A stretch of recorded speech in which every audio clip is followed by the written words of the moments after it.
আমার যারে পছন্দ আমি দেব, তোমার যারে পছন্দ তারে দাও। এর নাম হচ্ছে ডেমোক্রেসি, এর নাম হচ্ছে এসেন্স অফ ডেমোক্রেসি, গণতন্ত্রের সৌন্দর্য। আমরা সেটা দেখতে চাই, কিন্তু বিভিন্ন জায়গায় আমরা তার ব্যতিক্রম দেখছি। যৌবনের তারুণ্যের শক্তি নিয়ে হাসনাত আব্দুল্লাহ অনেক কথাই ব্যাপারে বলেছে, আমি আর রিপিট করতে যাচ্ছি না। আমি সবাইকে বলবো, এই দেশটা সবার, শুধু আমার একার নয়। সাধারণ মানুষ, প্রশাসনের বিভিন্ন জায়গায় যারা আছেন, আমরা বিশ্বাস করি দেশ আমাদের সবার, সবার দায় আছে। সবার সম্মিলিত প্রয়াসেই আমরা একটা সভ্য দেশ করতে পারবো ইনশাআল্লাহ। এই দেশকে এখনো সভ্য বলা যাবে না। যেই দেশে মাঠে ঘাটে পড়তে প্রান্তরে সর্বত্র চাঁদাবাজি হয়, এটা কখনো সভ্য দেশ হতে পারে না। আমাদের অঙ্গীকার, আমরা চাঁদাবাজদেরকে সাহায্য করব। আপনারা বলবেন আশ্চর্য, আপনারা কি আরো চাঁদা বাড়াইয়া দিয়ে সাহায্য করবেন? না, আমরা তাদেরকে আহ্বান জানাই, তোমরাও আমাদের সন্তান, চাঁদাবাজি ছেড়ে দাও।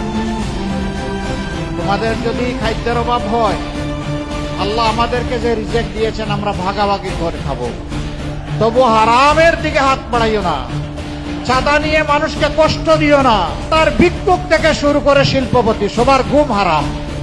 এদের কারণে মানুষের অভিশাপের পাত্র হয়ে গেছো। তওবা করে এখান থেকে বের হয়ে আসো, আমরা তোমাদেরকে বুকে টেনে নেব। এরপরে আমরা কি করব? তোমাদেরকে শিক্ষিত প্রশিক্ষিত করে আমরা তোমাদের হাতেও মর্যাদার কাজ করে দেব ইনশাআল্লাহ। যুবক বন্ধুগণ, আমরা তোমাদেরকে কোনো বেকার ভাতা দিব না। বেকার ভাতা দিয়ে আমরা তোমাদেরকে অসম্মান করতে চাই না। আমাদের যুবকেরা যারা লড়াই করে জীবন দিতে জানে অধিকারের জন্য, তারা বেকার ভাতার জন্য লড়াই করে না। তারা করেছে লড়াই তাদের মেধা এবং যোগ্যতা অনুযায়ী হাতে কাজ পাওয়ার জন্য। আমরা তোমাদেরকে কথা দিচ্ছি, ভাই ও বোনেরা, তোমাদের হাতকে এই দেশ গড়ার কারিগরের হাত হিসাবে আমরা গড়ে তুলব ইনশাআল্লাহ। সেই দিন তোমাদের হাতে মর্যাদার কাজ আমরা তুলে দেব। তখন সবাই মাথা উঁচু করে বুক ফুলিয়ে বলবা, আমি বাংলাদেশ।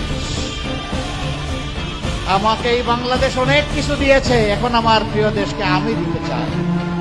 আমি বেকার ভাতা খেতে চাই না। সম্মানী বন্ধুগণ, এই দেশটা মুসলমান, হিন্দু, বৌদ্ধ, খ্রিস্টান সকলের। আমরা মিলেমিশে ফুলের বাগানের মতো এই দেশটাকে গড়ব ইনশাআল্লাহ। সকল ধর্মের মানুষ তার সকল প্রাপ্য অধিকার পাবে, তার জন্য তার লড়াই করার দরকার পড়বে না। কারণ আমরা সমাজে সুবিচার কায়েম করব।